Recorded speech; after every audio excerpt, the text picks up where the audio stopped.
পঞ্চম শ্রেণীর বাংলাদেশ ও বিশ্ব পরিচয় বই নিয়ে ধারাবাহিকভাবে তোমাদেরকে আলোচনা দিচ্ছিলাম। তার ধারাবাহিকতা এখন তোমাদের সাথে আলোচনা করব পঞ্চম অধ্যায়, আমাদের মুক্তিযুদ্ধ। মুক্তিযুদ্ধ নিয়ে আমরা বিস্তারিত আলোচনা করব। যেসব প্রশ্নগুলো আমাদেরকে দিয়েছে সেগুলো আমরা ধারাবাহিকভাবে সমাধান করব। প্রথমে আমাদেরকে দিয়েছে স্বাধীনতা ঘোষণার পটভূমি ও মুজিবনগর সরকার। একের মধ্যে আমাদেরকে দিয়েছে কতে ছবিগুলো দেখে পাশের ঘরের প্রশ্নগুলোর উত্তর লিখি। এখানে আমরা দেখছি 6 দফা আন্দোলন 1966 সাল। এখানে আমাদেরকে বলেছে ছবিতেই কোন আন্দোলনটি কখন হয়েছিল, 6 দফা আন্দোলন কেন করা হয়েছিল। এই প্রশ্নগুলোর উত্তর আমরা দেখবো এখন। তাহলে আমরা প্রথম ছবির উত্তরগুলো যদি দেখি তাহলে এখানের মধ্যে ছবিটি কোন আন্দোলনের, এটি ছিল 6 দফা আন্দোলনের। দ্বিতীয়তে আছে আন্দোলনটি কখন হয়েছিল, 1966 সালে এই আন্দোলনটি গঠিত হয়েছিল। 3 নম্বর আছে 6 দফা আন্দোলন কেন করা হয়েছিল, পূর্ব পাকিস্তানের জনগণের রাজনৈতিক, অর্থনৈতিক ও প্রাদেশিক অধিকার আদায়ের জন্য এবং কেন্দ্রীয় সরকারের শোষণ বন্ধ করার উদ্দেশ্যে 6 দফা আন্দোলন করা হয়েছিল। 25শে মার্চ রাতে গণহত্যা কত সালে, সেটি 1971 সালে। প্রথমে ছবিতে কি দেখা যাচ্ছে, 2 কখন এই হত্যাকাণ্ড হয়েছিল, 3 নাম্বার কারা এই হত্যাকাণ্ড চালিয়েছিল। তো এই 3টা প্রশ্নের উত্তর আমরা এখন দেখব। প্রথমে আছে ছবিতে কি দেখা যাচ্ছে, নিরস্ত্র বাঙালির উপর নির্মম হত্যাযজ্ঞ, লাশ ও ধ্বংসযজ্ঞ এখানে দেখা যাচ্ছে। 2 কখন এই হত্যাযজ্ঞ হয়েছিল, 1971 সালের 25শে মার্চ রাতে এই হত্যাযজ্ঞ সংগঠিত হয়। 3 কারা এই হত্যাযজ্ঞ চালিয়েছিল, পাকিস্তানি বাহিনী এই হত্যাযজ্ঞ চালিয়েছিল। তোমরা এখান থেকে উত্তরগুলো সুন্দর করে সেখানে লিখে ফেলতে পারবে। পাকিস্তান সৃষ্টির শুরু থেকেই শাসক গোষ্ঠী পূর্ব পাকিস্তানের উপর বিভিন্ন ক্ষেত্রে বৈষম্যমূলক আচরণ করে। প্রথমেই আঘাত করে বাংলা ভাষার উপর, উর্দুকে রাষ্ট্রভাষা ঘোষণা করে। এদেশের মানুষ 1952 সালে ভাষা আন্দোলনের মাধ্যমে তা প্রতিহত করে। 1954 সালে যুক্তফ্রন্ট সরকার গঠন করেও বেশি দিন টিকতে পারেনি। 1958 সালে জেনারেল আইয়ুব খান পাকিস্তানের ক্ষমতা দখল করে। পাকিস্তান শাসন, শোষণ, নির্যাতন, নিপীড়ন থেকে মুক্তির জন্য এদেশের মানুষকে বারবার সংগ্রাম করতে হয়েছে। 1962 সালের শিক্ষা আন্দোলন, 1966 সালের 6 দফা আন্দোলন এবং 1969 গণ অভ্যুত্থানের পরে এসেছে 70 জাতীয় নির্বাচন। 1970 সালের নির্বাচনে আওয়ামী লীগ নিরঙ্কুশ জয়লাভ করে, কিন্তু শাসক চক্র ক্ষমতা হস্তান্তর করেনি। শেখ মুজিবুর রহমান 1971 সালের 7 মার্চ রেসকোর্স ময়দানে বিশাল জনসমাবেশে ভাষণ দেন। তিনি ঘোষণা করেন, এবারের সংগ্রাম আমাদের মুক্তির সংগ্রাম, এবারের সংগ্রাম আমাদের স্বাধীনতার সংগ্রাম। ইয়াহিয়া খান ও জুলফিকার আলী ভুট্টো শেখ মুজিবুর রহমানের সঙ্গে আলোচনা শুরু করে। আলোচনার মধ্যে 25শে মার্চ রাতে পাকিস্তানি সেনাবাহিনী বাঙালির উপর ঝাঁপিয়ে পড়ে, বর্বর হামলা করে ঢাকা বিশ্ববিদ্যালয়ের আবাসিক হল, শিক্ষকদের বাসভবন, Pilkhana, Rajarbagh police lines, PR সদর দপ্তর, ঢাকা শহরের বিভিন্ন গুরুত্বপূর্ণ স্থানে। প্রতিরোধ গড়ে তোলে রাজারবাগ পুলিশ লাইন্সের সদস্যরা। এ রাতে পাকিস্তানি বাহিনী শিক্ষক, শিক্ষার্থী, পুলিশ, PR সদস্য সহ নির্বিচারে সবার ওপর গণহত্যা চালায়। পাক বাহিনীর এই আক্রমণের নাম দেওয়া হয় অপারেশন সার্চলাইট। এটি বাংলাদেশের ইতিহাসে কালো রাত নামে পরিচিত। এই রাতে শেখ মুজিবুর রহমানকে বন্দী করা হয়। 26শে মার্চ মেজর জিয়াউর রহমান চট্টগ্রামে কালুরঘাট বেতার কেন্দ্র থেকে বাংলাদেশের স্বাধীনতা ঘোষণা করে। এরপর তিনি 27শে মার্চ শেখ মুজিবুর রহমানের পক্ষে আবারও স্বাধীনতার ঘোষণা করেন। এরপরে আছে খ নম্বরে, পূর্ব পৃষ্ঠার অনুচ্ছেদ পরে স্বাধীনতা ঘোষণার প্রেক্ষাপট ধারাবাহিকভাবে ছকে উপস্থাপন করি। 1952 সালে কি ঘটেছিল, 54-তে, 58-তে, 66-তে, 69-এ, 70-এ এবং 71-এর 26শে মার্চ। 52-তে বাংলা ভাষাকে রাষ্ট্রভাষা করার দাবিতে ভাষা আন্দোলন সংগঠিত হয়। 1954 সালে যুক্তফ্রন্ট নির্বাচন অনুষ্ঠিত হয় এবং যুক্তফ্রন্ট জয়লাভ করে। 1958 সালে পাকিস্তানি সামরিক শাসন জারি করা হয়। বাঙালি অধিকার আদায়ের জন্য 6 দফা আন্দোলন ঘোষিত হয়। 1969 সালে গণ অভ্যুত্থানের ফলে আইয়ুব খানের পতন ঘটে। 1970-এ সাধারণ নির্বাচন অনুষ্ঠিত হয়, আওয়ামী লীগ নিরঙ্কুশ জয়লাভ করে। 1971 সালে 25শে মার্চে, এটা হবে 26শে মার্চ, এখানে স্বাধীনতার ঘোষণা দেওয়া হয় এবং 25শে মার্চ হলে সেখানে গণহত্যা চালানো হয়। তাহলে এটা যদি 26শে মার্চ হয় তাহলে উত্তর হবে 26শে মার্চ তারিখে জিয়াউর রহমান চট্টগ্রাম কালুরঘাট কেন্দ্র থেকে বাংলাদেশের স্বাধীনতার ঘোষণা দেন। তোমরা এই উত্তরটা ওইখানে সুন্দর করে লিখে দিবে। 1971 সালের 10 এপ্রিল জনপ্রতিনিধিদের নিয়ে গঠিত হয় বাংলাদেশের প্রথম সরকার। এটি মুজিবনগর সরকার নামে পরিচিত। এই সরকারের উদ্দেশ্য ছিল মুক্তিযুদ্ধ পরিচালনা ও বিশ্ব জনমত গড়ে তোলা। 1971 সালে 17 এপ্রিল বর্তমান মেহেরপুর জেলায় বৈদ্যনাথ তলার আকরাম কাননে বর্তমানে মুজিবনগর নামে পরিচিত, সেই জায়গাটা হলো বর্তমানে মুজিবনগর নামে পরিচিত। এই সরকার শপথ গ্রহণ করে। মুজিবনগর সরকারের রাষ্ট্রপতি ছিলেন শেখ মুজিবুর রহমান। এই সরকারের অন্যান্য সদস্য হলেন, উপরাষ্ট্রপতি হলো সৈয়দ নজরুল ইসলাম, অস্থায়ী রাষ্ট্রপতি তিনি ছিলেন, এরপর প্রধানমন্ত্রী ছিলেন তাজউদ্দিন আহমেদ, অর্থমন্ত্রী ছিল M মনসুর আলী, স্বরাষ্ট্র, ত্রাণ ও পুনর্বাসন মন্ত্রী ছিল এইচ কামরুজ্জামান। এখান থেকে ইনফরমেশন গুলো খুবই গুরুত্বপূর্ণ, এগুলো ভালো করে দেখবে, এখান থেকে অনেক বেশি প্রশ্ন হবে। মুক্তিযুদ্ধের প্রধান সেনাপতির দায়িত্ব দেওয়া হয় এমজি ওসমানীকে। মুক্তিযুদ্ধ পরিচালনার জন্য সমগ্র দেশে 11টি সেক্টরে ভাগ করা হয়। যুদ্ধের সময় এই সরকার বিদেশে বাংলাদেশ মিশন স্থাপন করে, বিভিন্ন দেশে কূটনীতিক প্রতিনিধি দল প্রেরণ করেন। তারা বহির্বিশ্বে সরকার ও জনগণের সমর্থন আদায়ের চেষ্টা করে। মুজিবনগর সরকার গঠনের ফলে মুক্তিযুদ্ধের গতি সঞ্চার হয়। এই সরকার বিদেশি রাষ্ট্রের সমর্থন অর্জন করতে থাকে। স্বল্প সময়ের মধ্যে মুক্তিযুদ্ধের সাফল্য আসতে শুরু করে। 1 নম্বরে অনুচ্ছেদটি পড়ে নিচের মুজিবনগর সরকার সম্পর্কে তথ্যগুলো খুঁজে বের করি।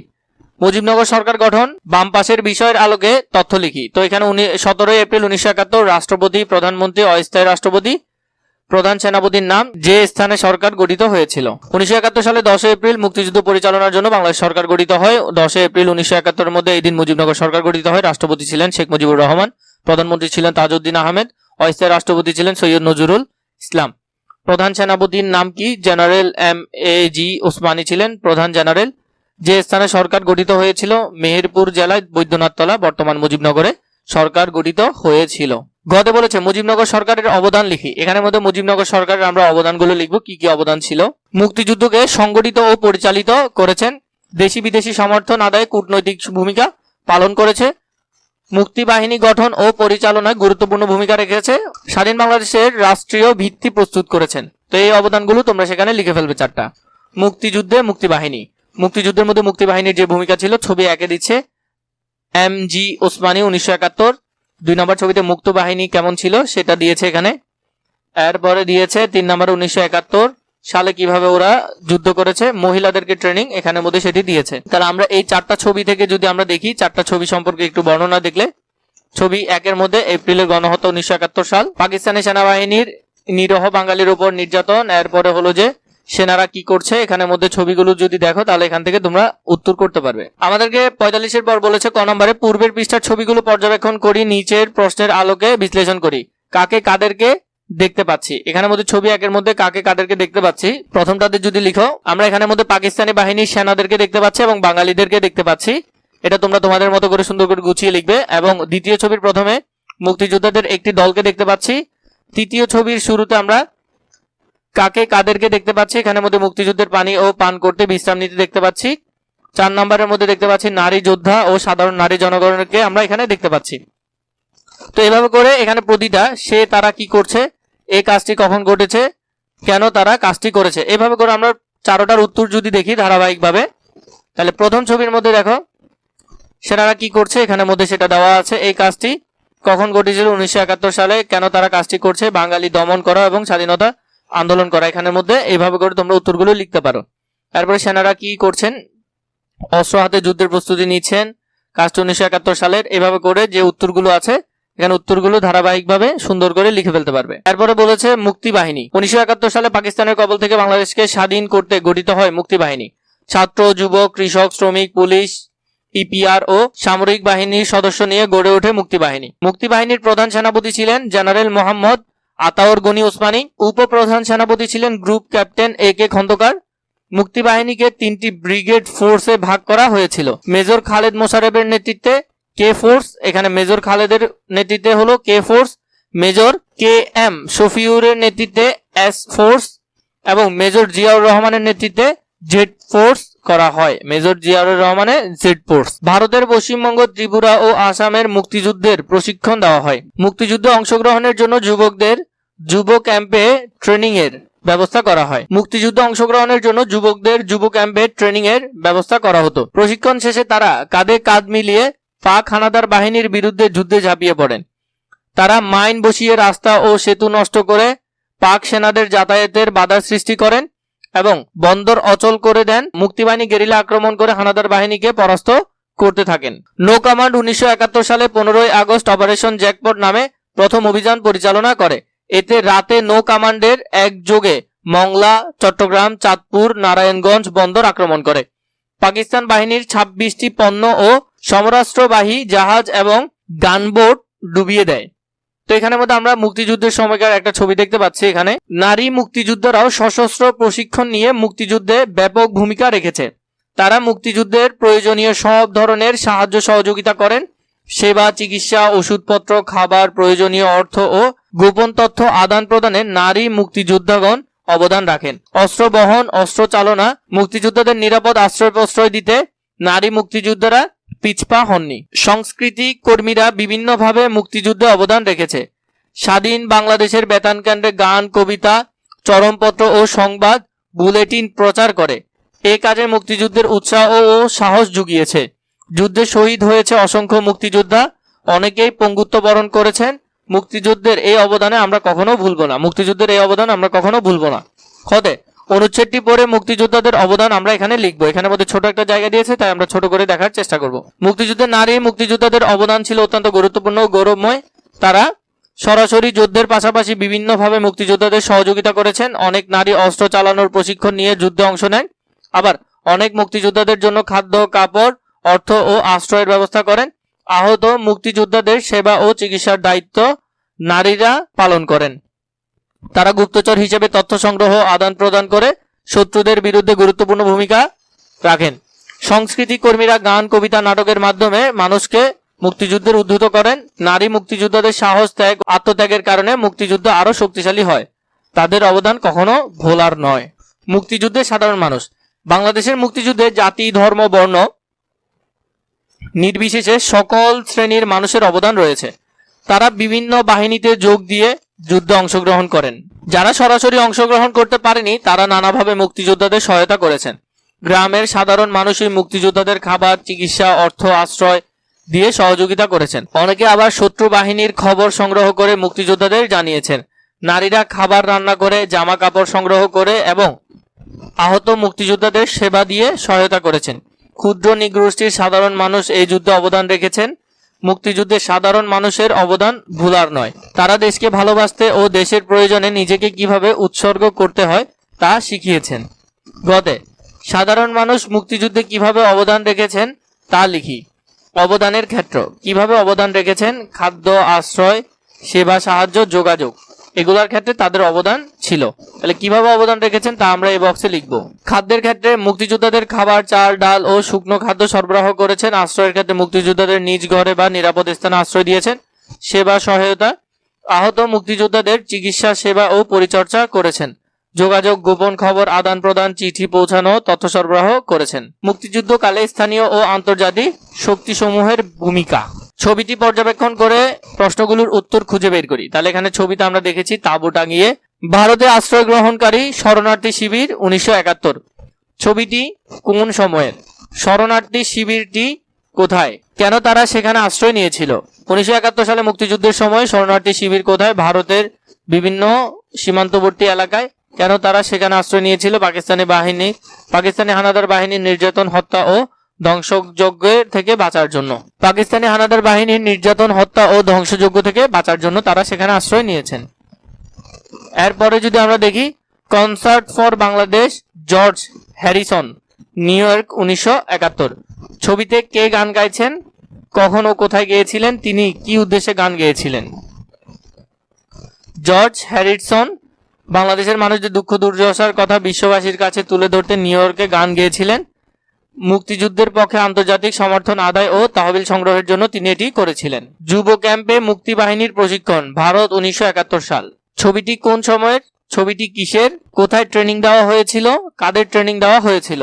1971 সালে মুক্তিযুদ্ধের সময় ছবিটি কিসের? মুক্তিযোদ্ধাদের প্রশিক্ষণের দৃশ্য। 3 নম্বরে ভারতের বিভিন্ন প্রদেশে শিবিরে এটি করা হয়। কাদের ট্রেনিং দেওয়া হয়েছিল? বাংলাদেশের যুবক মুক্তিযোদ্ধাদের ট্রেনিং দেওয়া হয়েছিল। এরপরে যদি আমরা দেখি স্থানীয় জনগণ নানাভাবে মুক্তিযুদ্ধে সহায়তা করেন, তবে কিছু সংখ্যক মানুষ পশ্চিম পাকিস্তানের পক্ষ নেন। পাকিস্তান সরকার শান্তি কমিটি, রাজাকার, আলবদর, আল শামস নামে বিভিন্ন বাহিনী গড়ে তোলে। এসব বাহিনী মুক্তিযুদ্ধের বিপক্ষে শক্তি হিসেবে কাজ করে। তারা হত্যা, ধর্ষণ, নির্যাতন, লুটপাট, বাড়িঘর ও ব্যবসা প্রতিষ্ঠানের অগ্নিসংযোগ করে। এদেশের নারীদের ধরে নিয়ে হানাদার বাহিনীর হাতে পৌঁছে দেওয়ার মতো জঘন্য কাজও তারা করেছে। হানাদার বাহিনী এদের সহায়তায় এ দেশকে মেধাশূন্য করার পরিকল্পনা করে।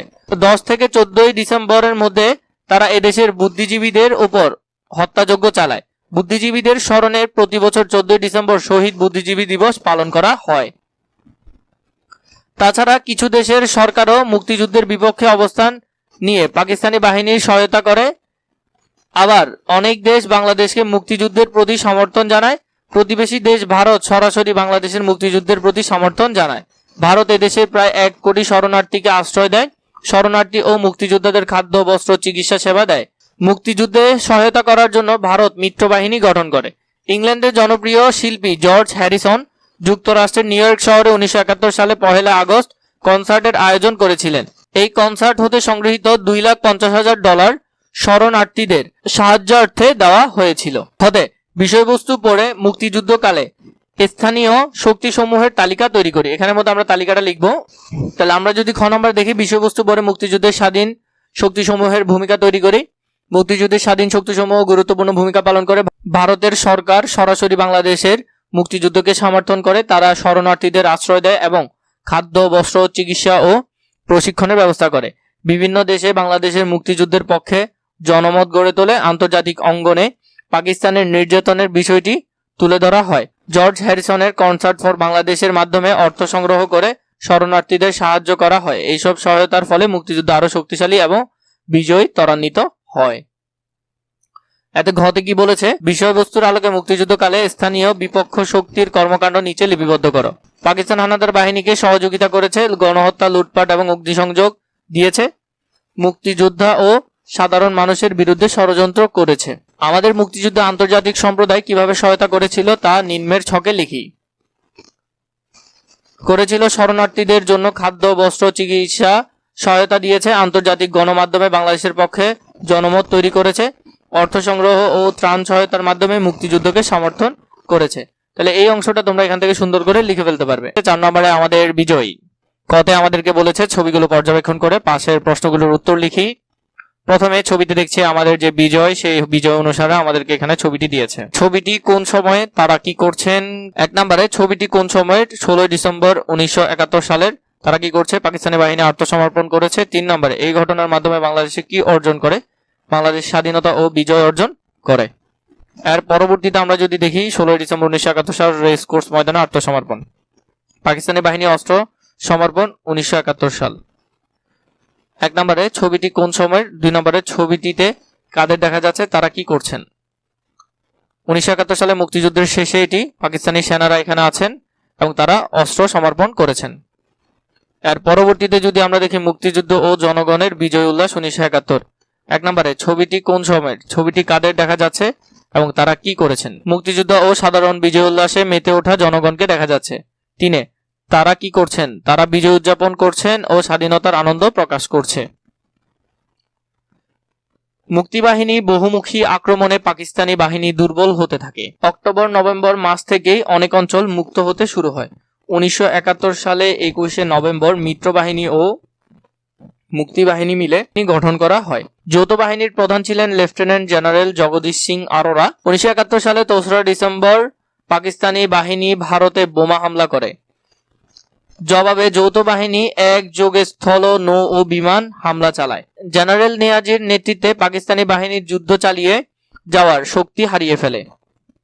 অবশেষে 16 ডিসেম্বর বেলা 5:10 জেনারেল নিয়াজি 93,000 সৈন্য নিয়ে যৌথ বাহিনীর প্রধান জগদীশ সিং আরোরার নিকট রেসকোর্স ময়দানে আত্মসমর্পণ করে। আত্মসমর্পণ অনুষ্ঠানে বাংলাদেশের প্রতিনিধিত্ব করেন air commander AK Khandaker. Pakistani সৈন্যদের আত্মসমর্পণের মধ্যে দিয়ে মুক্তিযুদ্ধে চূড়ান্ত বিজয় অর্জন হয়। 16 ডিসেম্বরে আমাদের বিজয় দিবস। খত আমাদেরকে বলেছে উপরের অনুচ্ছেদ পড়ে কখন কি ঘটেছিল তা ধারাবাহিকভাবে নিচের ছকে লিখি। কখন এবং কি ঘটেছিল সেগুলা।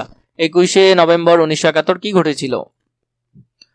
25শে মার্চ 1971 তোমরা বাকিগুলো লিখবে। পাকিস্তানি বাহিনী গণহত্যা ও শুরু হয়েছিল, মুক্তিযুদ্ধ শুরু হয়।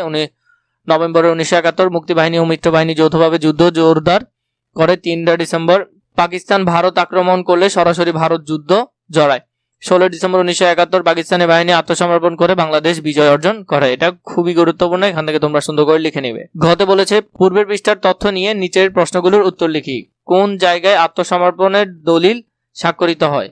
কোন বাহিনীর কাছে আত্মসমর্পণ করে? জেনারেল নিয়াজি কতজন সৈন্য নিয়ে আত্মসমর্পণ করে? বাংলাদেশের পক্ষে কে উপস্থিত ছিলেন?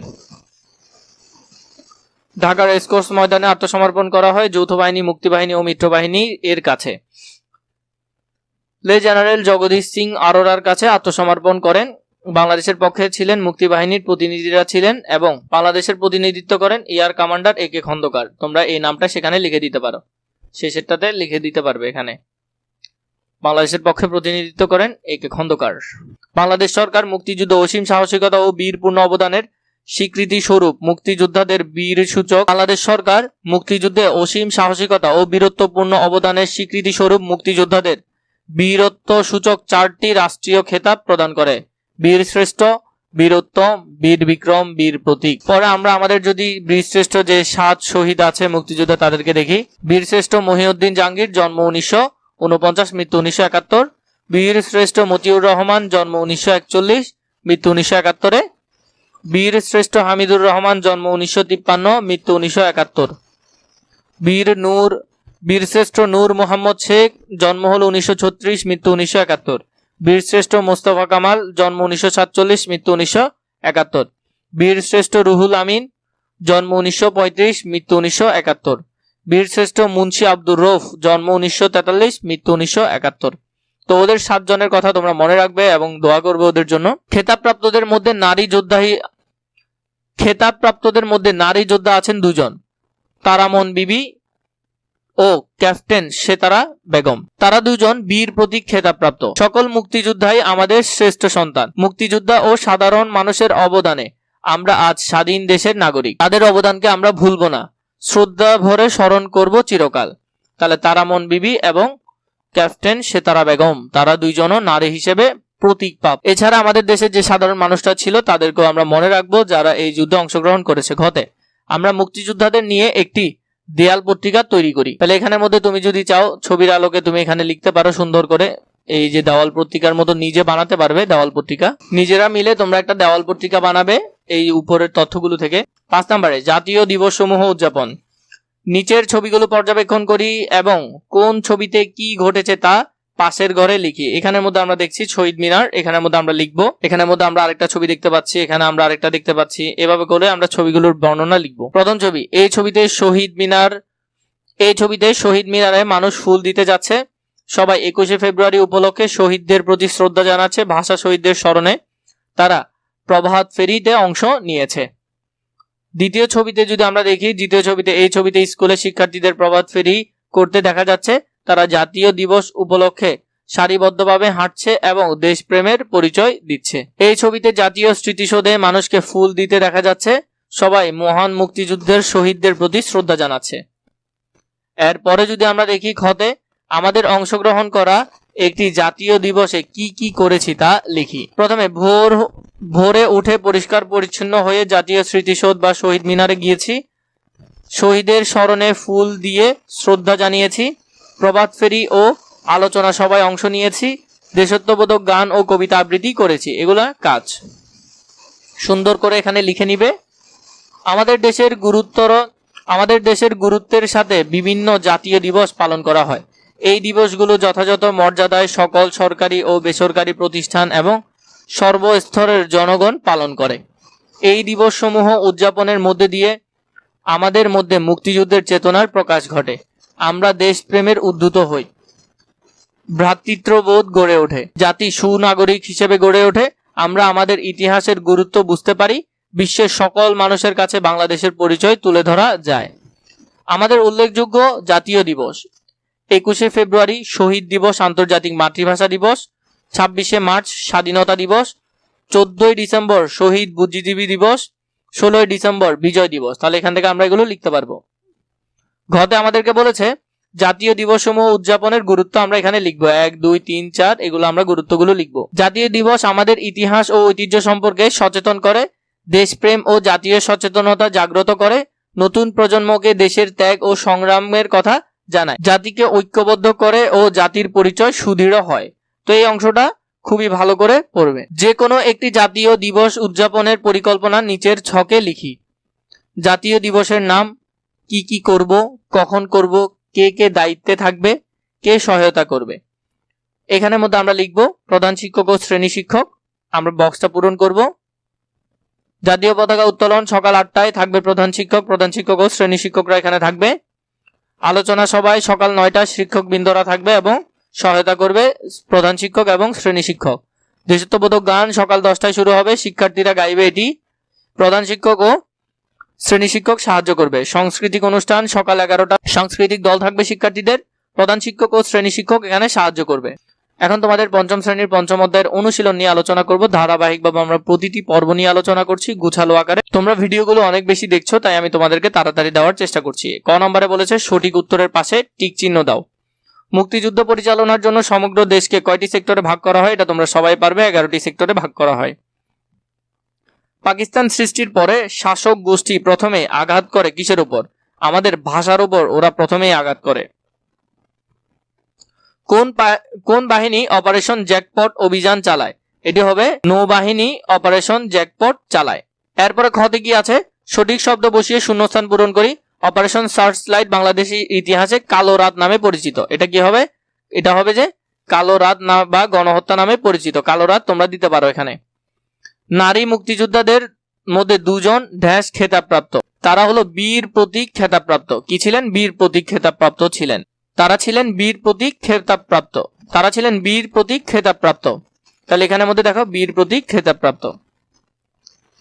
ঘতে বলেছে বাম পাশের বাক্যাংশের সাথে ডান পাশের বাক্যাংশ মিল করো। 1971 সালে 26শে মার্চ স্বাধীনতার ঘোষণা। 1971 সালে 10 এপ্রিল বাংলাদেশের প্রথম সরকার। 1971 সালে 17 এপ্রিল প্রথম সরকারের শপথ গ্রহণ। 1971 সালের 16 ডিসেম্বর মুক্তিযুদ্ধের চূড়ান্ত বিজয় অর্জন। তো এইভাবে করে তোমরা সুন্দর করে উত্তরগুলো লিখে ফেলতে পারবে এখান থেকে ভালো করে। তাহলে এখানের মধ্যে যদি আমরা দেখি অতিরিক্ত মিললে তোমরা চাইলে এখানে লিখতে পারো অপারেশন সার্চ লাইট 25শে মার্চ 1971, অপারেশন জ্যাকপট নো কমান্ডের অভিযানে, এটা হলো যে নো কমান্ডের অভিযানে গঠিত হয়। এগুলো কিন্তু তোমরা এখানের মধ্যে বক্স দুইটা যে খালি আছে সেগুলো এখান থেকে মিলাই সুন্দর করে লিখতে পারবে। এখানে যে দুইটা খালি আছে এগুলো এখান থেকে অতিরিক্ত হিসেবে লিখতে পারবে। এরপর আমাদেরকে সংক্ষিপ্ত বলেছে মুক্তিবাহিনী কাদের সমন্বয়ে গঠিত হয়? মুক্তিযুদ্ধে বীরত্ব সূচক রাষ্ট্রীয় খেতাবগুলোর নাম লেখো। মুক্তিবাহিনী কাদের সমন্বয়ে গঠিত হয়? সেনাবাহিনী, নৌবাহিনী, বিমান বাহিনী, সাধারণ মুক্তিযোদ্ধাদের সমন্বয়ে মুক্তিবাহিনী গঠিত হয়। এগুলা বড় করে উত্তরও আমি তোমাদেরকে দিব, আপাতত ছোট করে দিচ্ছি, আগে ছোটগুলো দেখো। ভিডিওর শেষের দিকে করে আমি তোমাদেরকে বড় আনসার গুলো দিব যাতে তোমাদের জন্য সুবিধা হয়। 2 মুক্তিযুদ্ধের বীরত্ব সূচক রাষ্ট্রীয় খেতাবগুলোর নাম লেখো। তাহলে এখানের মধ্যে খেতাবগুলো কি কি? বীর শ্রেষ্ঠ, বীর উত্তম, বীর বিক্রম, বীর প্রতীক, এই 4টা খেতাব দেওয়া হয়েছিল। বর্ণনামূলকে কি বলেছে? মুক্তিযুদ্ধের সাধারণ মানুষের অবদান বর্ণনা করো। মুক্তিযুদ্ধে সাধারণ মানুষের অবদান ছিল অত্যন্ত গুরুত্বপূর্ণ। তারা মুক্তিযুদ্ধের খাদ্য, আশ্রয় ও চিকিৎসা সহায়তা দিয়েছে। অনেকে নিজের জীবন ঝুঁকিতে রেখে মুক্তিযোদ্ধাদের খবর দিয়েছে ও নিরাপদে চলাচলে সাহায্য করেছে। নারী, শিশু ও বৃদ্ধ সবাই কোনো না কোনো ভাবে মুক্তিযুদ্ধে অংশ নেয়। সাধারণ মানুষের এই সহযোগিতার কারণে মুক্তিযুদ্ধ সফল হয়। এর পরের টপিকটা যদি আমরা দেখি, তোমরা কিভাবে বিদ্যালয়ের বিজয় দিবস উদযাপন করো সেই সম্পর্কে লেখো। আমরা বিদ্যালয়ে বিজয় দিবস যথাযোগ্য মর্যাদায় উদযাপন করি। সকলে জাতীয় পতাকা উত্তোলন করে। এরপরে আলোচনা সভা, দেশাত্মবোধক গান, কবিতা আবৃত্তি, সাংস্কৃতিক অনুষ্ঠান আয়োজন করা হয়। শিক্ষক ও শিক্ষার্থীরা মুক্তিযুদ্ধের ইতিহাস নিয়ে আলোচনা করে। এতে আমাদের দেশপ্রেম ও জাতীয় চেতনা বাড়ে। তোমরা যদি সেম আনসার দেখো, এখানের মধ্যে বড় করে আমি আনসারগুলো দিয়েছি, দেখো উপসংহার সহ। এরপর 2 নাম্বারেও যদি দেখো, এটাও তোমরা কিভাবে বিদ্যালয়ে বিজয় দিবস উদযাপন করবে সেটাও আমি তোমাদেরকে বড় করে দিয়েছি যাতে পরীক্ষা ভালো করে গুছালো আকারে লিখতে পারো। এটা তোমরা পুরোপুরি নিজের মতো করে লিখতে পারবে। এখানের মধ্যে আমি তোমাদেরকে যতটুকু দেওয়ার অতটুকু দিয়েছি। ভূমিকা 1971 সালে মহান মুক্তিযুদ্ধ ছিল শুধু সশস্ত্র বাহিনীর যুদ্ধ নয়, এটি ছিল বাংলাদেশের আপামর সাধারণ মানুষের সম্মিলিত সংগ্রাম। সাধারণ মানুষই ছিল এই যুদ্ধের মূল শক্তি। মূল অংশটা তোমরা এখান থেকে দেখে নিবে। উপসংহার আছে, উপসংহারটাও দেখে নিবে।